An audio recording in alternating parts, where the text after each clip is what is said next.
US Treasury Secretary Scott Bessent has criticized the European Union's new free trade agreement with India, calling it self-defeating in terms of Russia's sanctions. Europe, he says, is financing the war against itself. Here's how Bessent says it works. Russian oil is sold to India at heavily discounted prices. Indian refiners process it. Europe buys the refined products. Before Feb 2022, Russian crude made up just 2 to 3% of India's oil imports. After the war started, that surged to 18 to 19%. Bessent calls this laundering of Russian oil.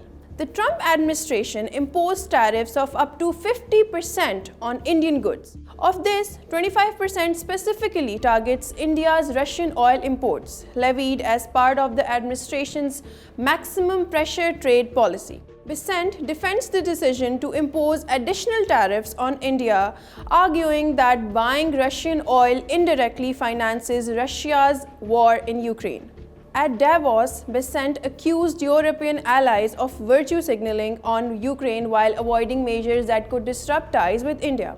He claims that Indian oil purchases have collapsed due to US pressure and hinted at tariff relief if India shifts away from Moscow. But why does the US care? The India-EU agreement concluded after 2 decades of talks, creating a combined market of 2 billion people, accounting for a quarter of global GDP.